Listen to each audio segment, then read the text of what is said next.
some point in the last decade, quinoa went from an obscure Andean grain to a global phenomenon. It appeared on restaurant menus, in meal prep guides, in supermarket health food aisles, across Europe and North America.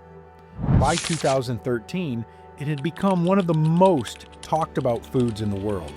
But here's what most of that coverage left out. The quinoa that swept the world was essentially a single commercial variety, white quinoa, bred specifically for large-scale agriculture and international export. And back in the Andes, where quinoa has been grown for over 5,000 years, there were once more than 3,000 distinct varieties. Most of them are now extremely rare. Some are gone entirely. Today's video is about what was lost in that process, nutritionally, ecologically, and for the Andean communities who developed and preserved this crop across centuries. And about what we can do as consumers to make slightly better choices when we buy quinoa. Quinoa, Chenopodium quinoa, was first domesticated in the high plateau of the Andes in the regions surrounding Lake Titicaca on the border of modern-day Bolivia and Peru.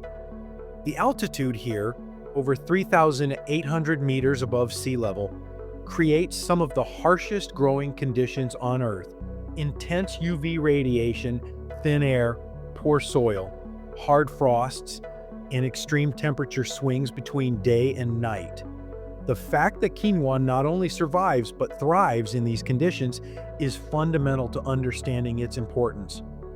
For the civilizations that developed here, including eventually the Inca Empire, quinoa was not just food. It was called chisiya mama in Quechua, the mother grain.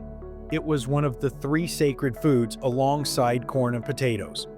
Inca emperors ceremonially sowed the first seeds of each season using golden tools and rituals meant to ensure a good harvest.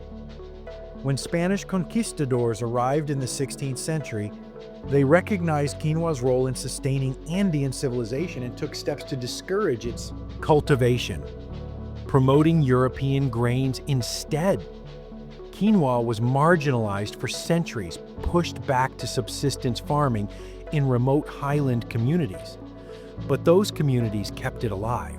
And crucially, they maintained extraordinary diversity, growing hundreds of varieties adapted to specific valleys, altitudes, and microclimates across the Andes. That diversity is an irreplaceable agricultural achievement. Over millennia, Andean farmers developed varieties that could tolerate frost, drought, saline soil, and high UV exposure. Varieties that carry different flavors, colors, textures, cooking properties, and nutritional profiles. It was a living library of agricultural adaptation, built one harvest at a time over 5,000 years.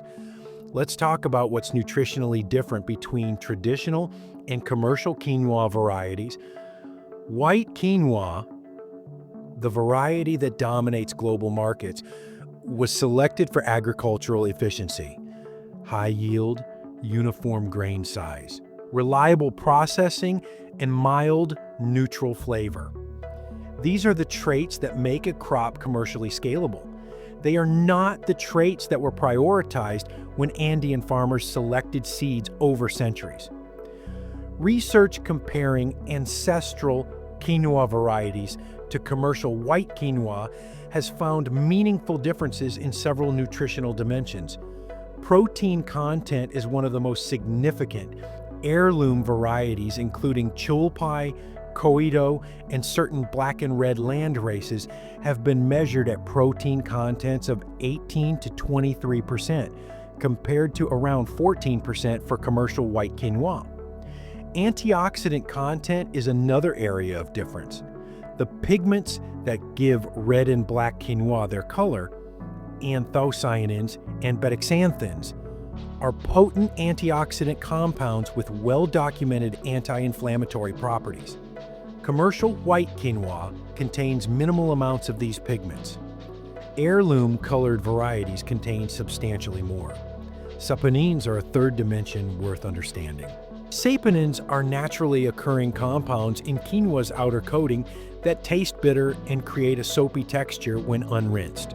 Commercial quinoa is bred to be low saponin, and most commercial quinoa comes pre-rinsed.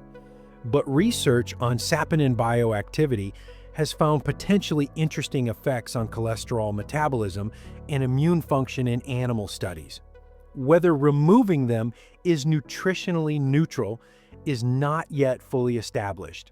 The honest summary: commercial white quinoa is still a nutritious food. It's a complete protein source with good fiber content and a low glycemic index.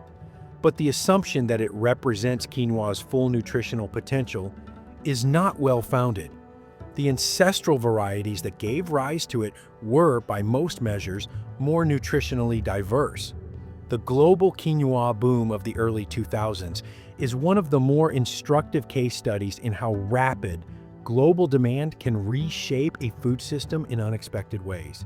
The story is more nuanced than it's often presented. Between 2006 and 2013, the international price of quinoa increased by roughly 400 to 500%. This was widely reported as a positive development. Higher prices meant more income for Bolivian and Peruvian farmers, and for many farmers, particularly those with larger land holdings and export access, it genuinely was. Quinoa farming became profitable in a way it had never been before. But studies conducted by Bolivian and Peruvian universities during and after the boom revealed a more complicated picture.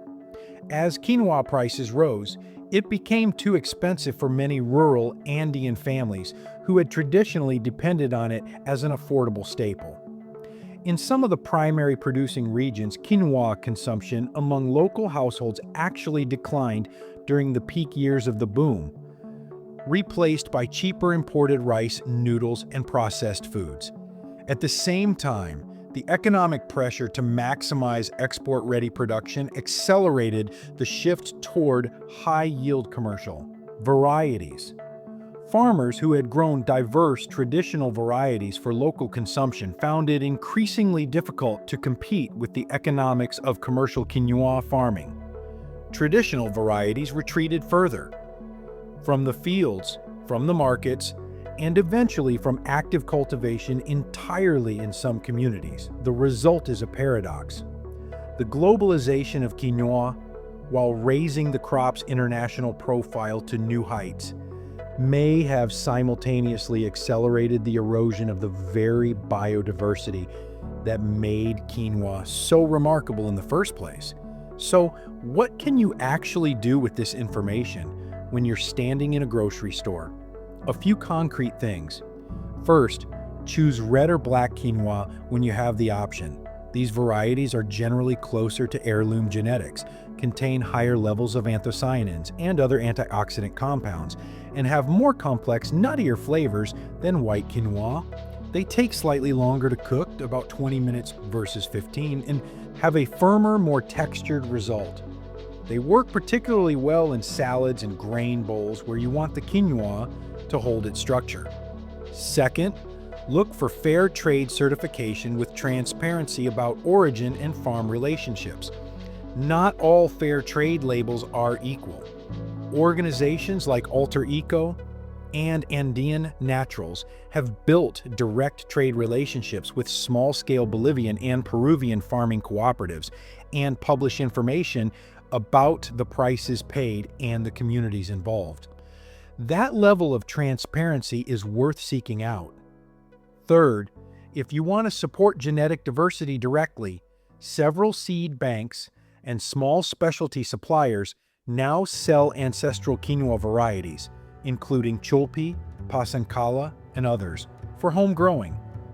Quinoa can be grown in temperate climates as an annual. It's worth trying, both as a garden experiment and as a small act of preserving something irreplaceable. Quinoa's story is in many ways a microcosm of what happens to food when it goes global. It gets simplified, standardized, and optimized for scale. Some things are gained, other things are quietly lost. often before most people even realize they existed. The 3,000 varieties that Andean farmers developed over 5,000 years represent one of humanity's great agricultural achievements. The least we can do is be aware of that the next time we put a bag of quinoa in our shopping cart. Thanks for watching.